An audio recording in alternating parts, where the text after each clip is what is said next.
তোমার তো এদেরকে দেখলেই ঘেন্না লাগে। তুমি যাও টোটো ধরে বাড়ি, আমি এদেরকে কিছু খাইয়ে তারপর বাড়ি আসছি। তুমি যাও। তুমি যা খুশি করো, আমি গেলাম। তোরা চল আমার সাথে।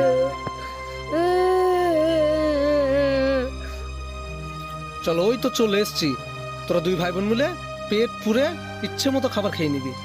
দাদা, আরে ও ছোট, আমি তোমার কি পায়ে ধরে করছিস? বলছি, আমাকে একটা কাজ দেখে দাও, তাহলে আমার এই ভাইটাকে আমি দু মুঠো কিছু খাওয়াতে পারবো। তোদের কাজ দরকার তো, কাজ তোরা আমার বাড়িতে করবি। আগে চল, তোরা দুই ভাই বোন মিলে পেট পুরে খাবার খাবি।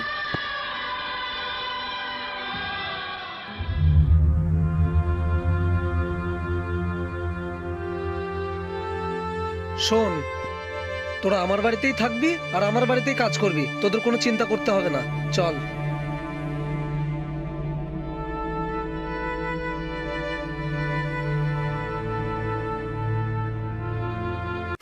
তুমি আবার ওদেরকে বাড়ি নিয়ে চলে এসছো? আরে ছাড়ো তো, ওদের এনেছি তো কি হয়েছে? ওরা তো এসে তো শুধু বাড়ির কাজই করবে, আর কাজ করলে তোমারই তো হেল্প হবে। আচ্ছা বেশ, মনে থাকে যেন, কাজের মেয়ের মতোই যেন থাকে। ঠিক আছে ঠিক আছে, তুমি চলো চলো।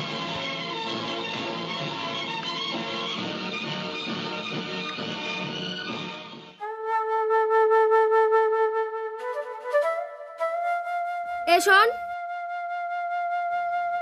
বলেন ম্যাডাম। আমাদেরকে না জিজ্ঞাসা করে তুই কোনো জিনিসে হাত দিবি না।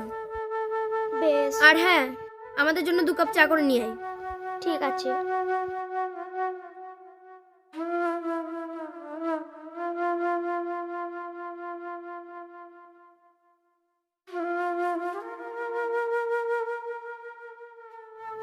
এই নিন। এ দাঁড়া, এখনো অনেক কাজ পড়ে রয়েছে। ঘরটা মুছে রাখ, আর এখনো রান্না বান্না করতে হবে, কাপড় কাচা বাকি আছে। তুই এক কাজ কর, এখন আপাতত ঘরটা মুছে রাখ। আচ্ছা যা, আছে। বাকিটা পরে দেখছি।